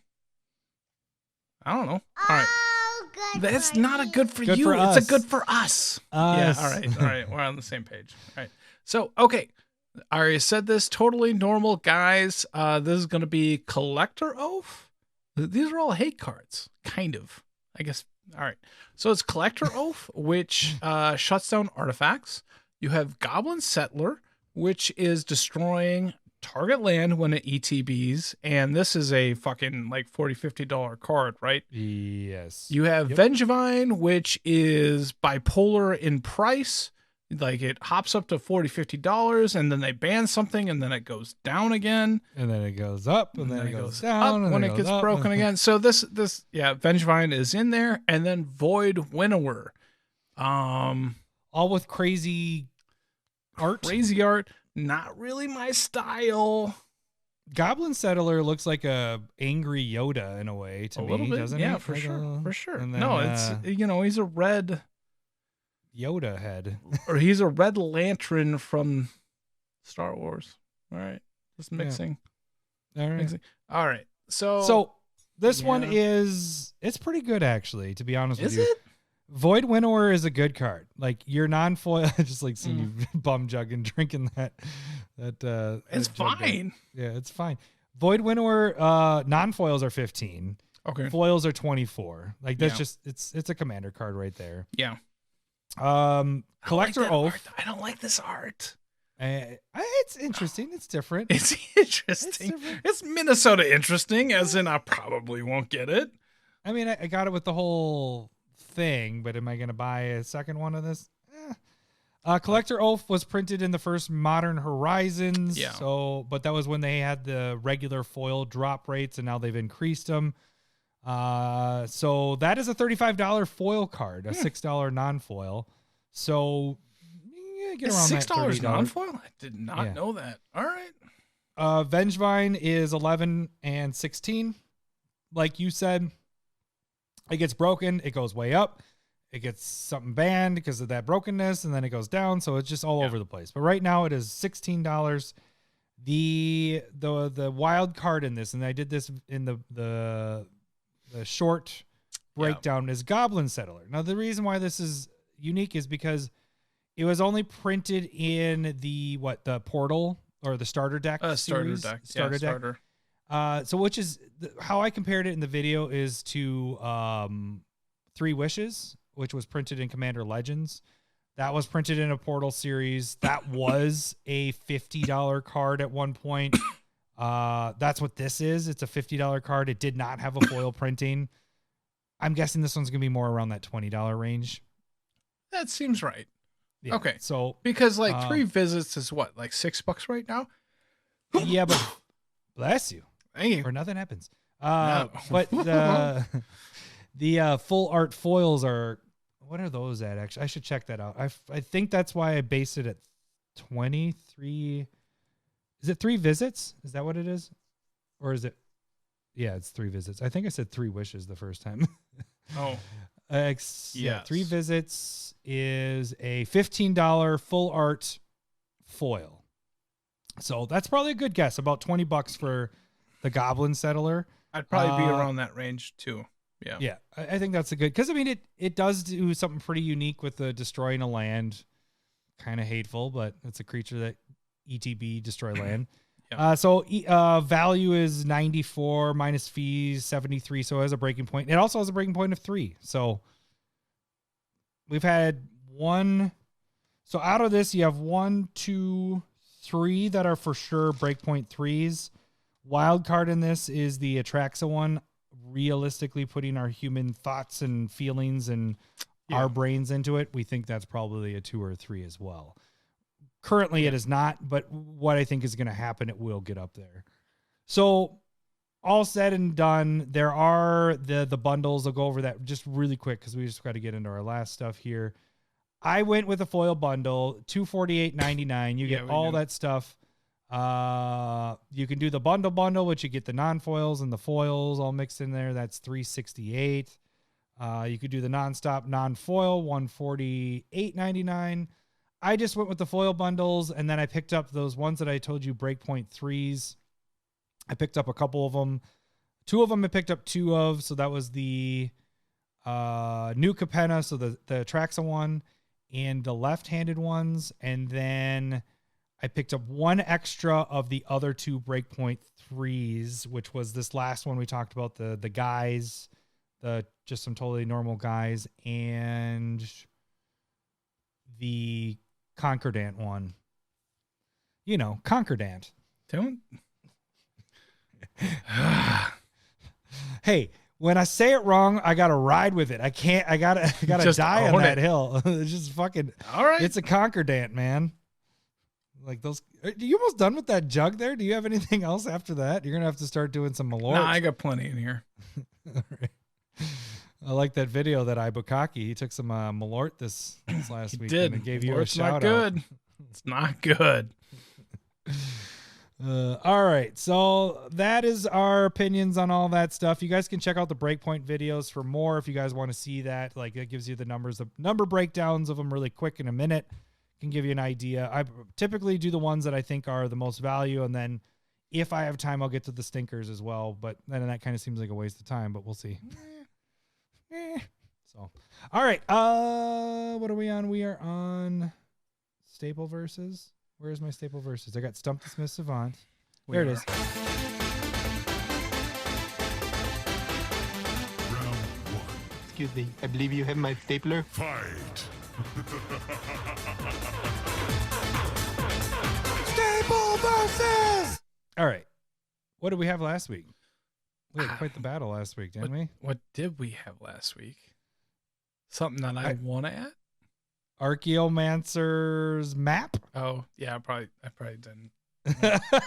A map against a land tax. A map against a land tax. How'd that go? Where do you think this one went?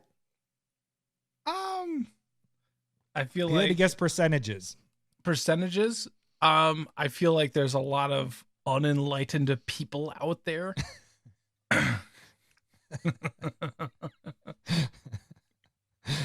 They just haven't caught up with what's good and what's fresh and what's new. I'm gonna say like 75% land tax. 25.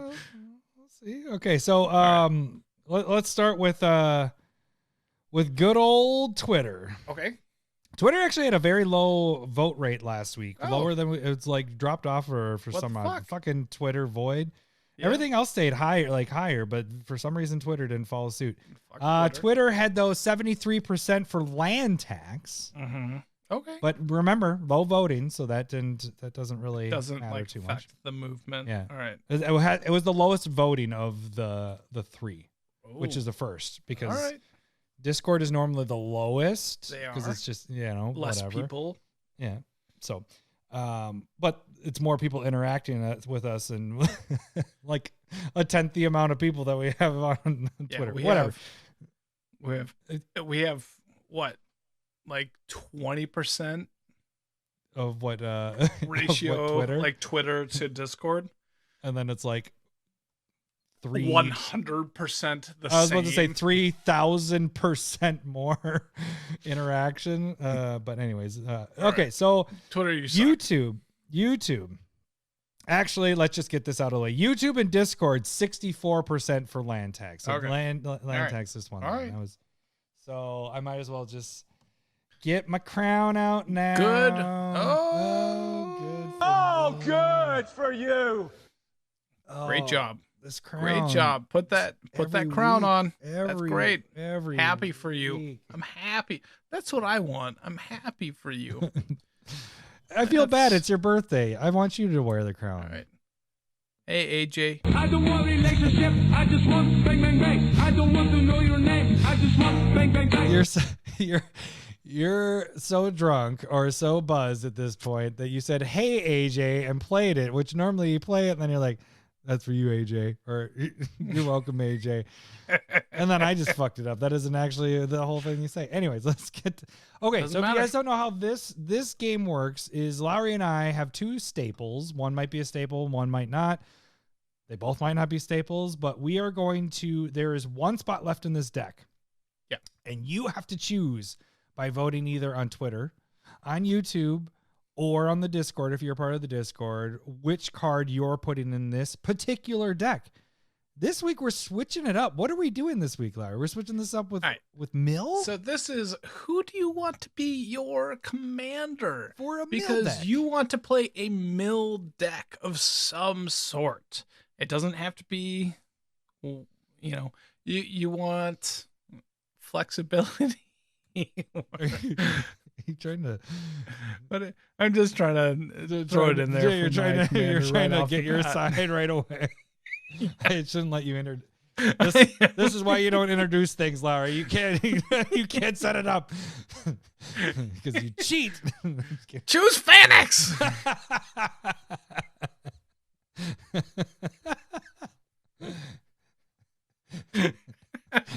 All right.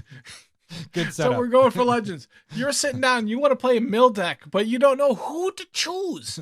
Do you want to play Bruvac, some terrible, just very narrow commander? Knock it off. Let's put this out there. Or do you want to play Phenax, which is gonna give you a couple of different avenues in a Mill deck? It is 3 black and a blue. It's a 4/7. Indestructible enchantment creature.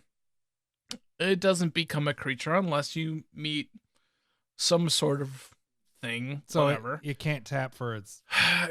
Look, okay. I'm doing the intro. Why are you interrupting? You already bashed mine in the intro. Creatures you control have tap. Target player puts the top X cards of his or her library into his or her graveyard, where X is the creature's toughness. And that seems really good. So, okay, I won't get into the bashing. Okay, What's Bruvac do? I have Bruvac. It is like the Mill captain of the world. It is 2 and 1 blue. Really so fucking German it is right there. Almost half the amount of Phenax. And it is just blue, so it's just we don't not blue black. But if an opponent blue would mill one or more cards. They mill twice that many cards instead. So, yeah, double the fun. Yes, spearmint gum. Yeah, is this a commercial?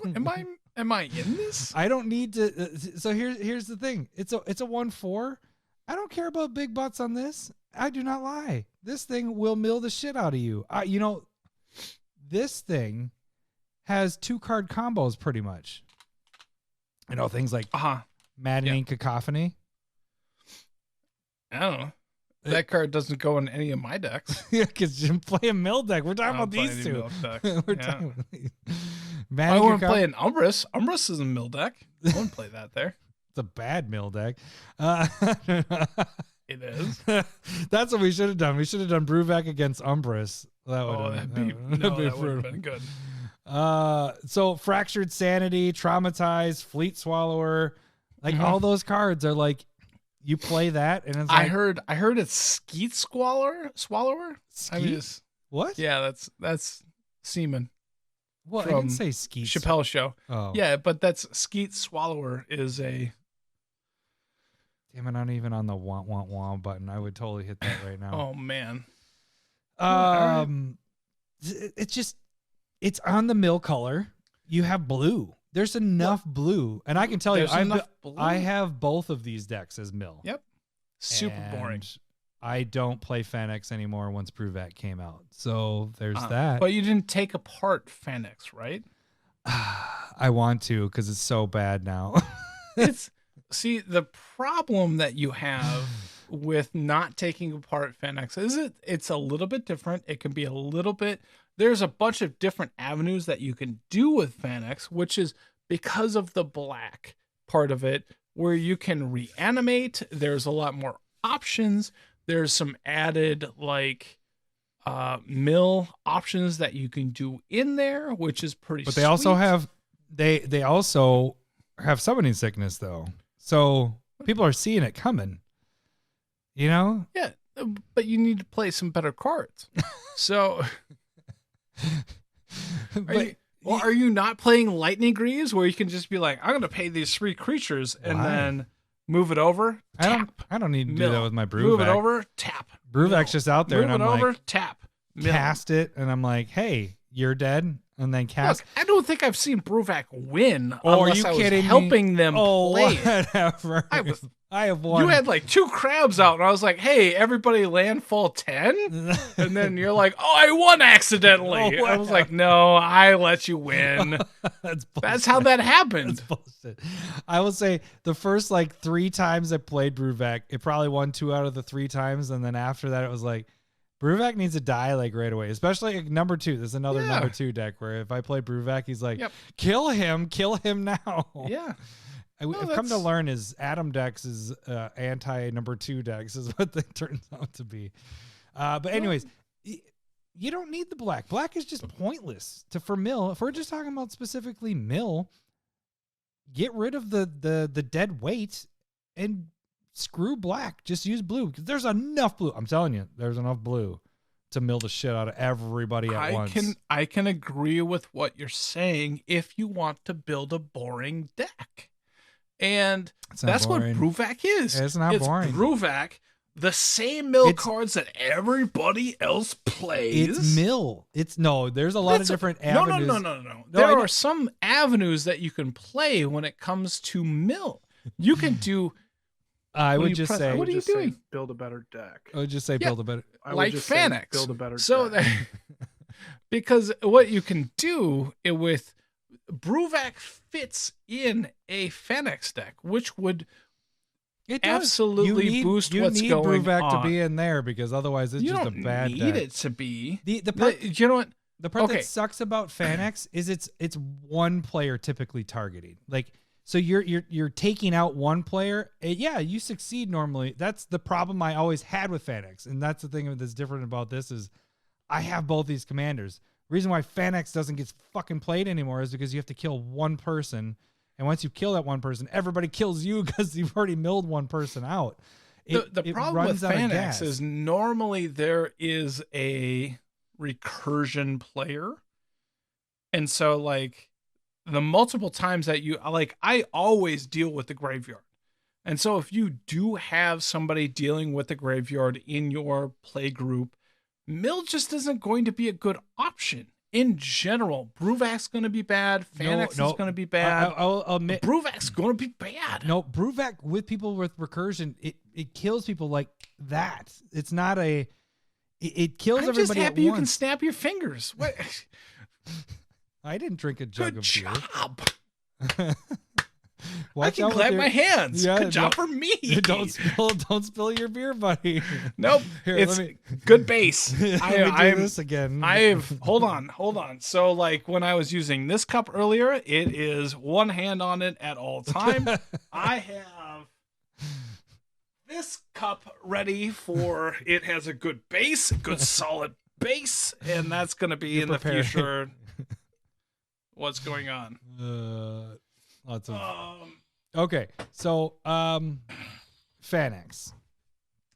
Okay, so the thing about Phenax is, even though it's not necessarily good against reanimation decks, it can be a reanimation deck. So it's not so narrow. You can choose how you want to do it. Do you want to reanimate your opponent's creatures? You can do that. Sure. Do you want to reanimate your own creatures and mill yourself? You can do that. Here's the problem with Bruvac doesn't mill itself. It's only the opponents that it affects. Right. So you just are a specific mill. It's not a self mill. So, it's just a mill. Exactly. It's an uninteresting build because everybody is going to build it the same. No. Mill the same as much as you can. I built it as simple. Just getting everybody at once, because that's the thing. This one does it so quick that you have to kill everybody all at once. Fantastic. Yours is built off of creatures. What is you the can most take different avenues. No, that's the big thing. Why? How? Because it's. What do you mean? I was just talking about reanimation. But when you're talking about you have better removal for anything that's coming at you. So what you're saying is remove the mill part is what you're saying. So let's talk about mill. What? No, I could play like bigger creatures that can block, that can end up milling. What is the most removed thing in the game? Enchantments. That's not what you said last week, you bastard. You said you didn't even put enchantments on the list. I wasn't that drunk last week, apparently. All right. I love the straight face. You're like, what was the last one? What was the one I said last week? Look. Bruvac's, I'm not going to say Bruvac's not good. It's good. It's a good card. It's one of the best cards in Phenax. It's a good 99. It's what makes Phenax actually a decent playable deck. Yeah. Bruvac's not even good to play. It's super narrow. It's not even fun. I will also give this.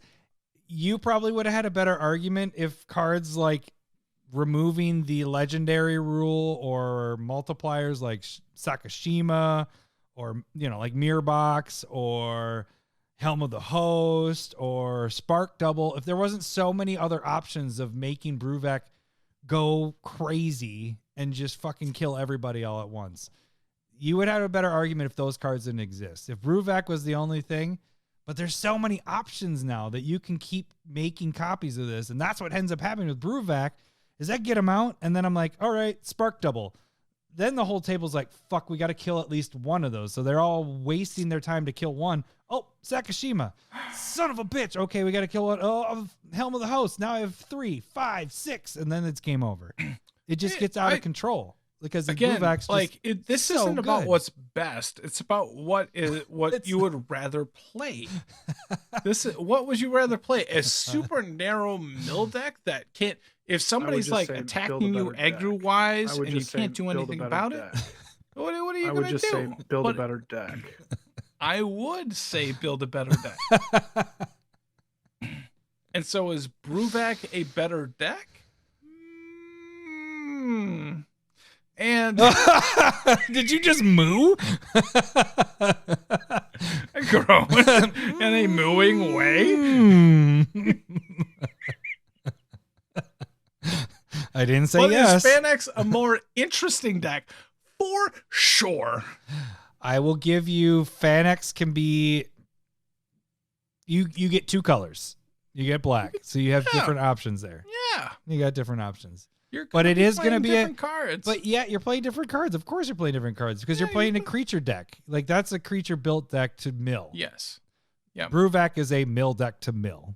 So if we're talking mill, this is a mill deck to mill. We're talking about any sort of mill. Milling opponents and yourself and reanimating is a strategy. The and biggest if you're problem, cutting that out, you're cutting out avenues that you can build your deck. Bruvac is only very super linear. And when you're talking about how to build a deck, when you sit down and we just talked about this, like dealing with your emotions and stuff like this. And so this is going to work against what I'm saying. Yeah, I was going to say, who I'm going to use this right back. Who cares about what people are building? If they're like, oh, Bruvac's just a mill deck. You're right. It's just a mill deck. When people say but Phenax, if you're it says affected mill. by that, you should vote for Phenax because... I'm talking to you, number 2. That's what you're trying to say there. If you're affected by what everybody else is doing because they want to do that, that's fine. Just vote for Phenax. That's all I'm saying. Oh, I'm sure this card you could go like infinite with Phenax and like untapping creatures with Isochron Scepter and sure. That's a thing. That's a thing. I forgot the name of the card. It's a CEDH thing. All right. We got to end this because we are over 2 hours. This is the longest episode that we've had probably in a long time. Goodbye, everybody that watched back in March.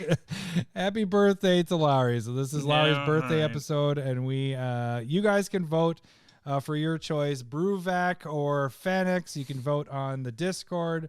You can vote on Twitter, and you can vote on YouTube on the community tab.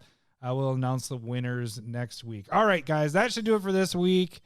Wish Lowery a happy birthday this week. You guys have a great night, and we'll see you next week. Thanks for listening. See ya. Bye. See ya. I love boobs. I'm talking tatas. I love boobs. I'm bunkers for honkers. I love boobs. Thanks for the memories. I love boobs.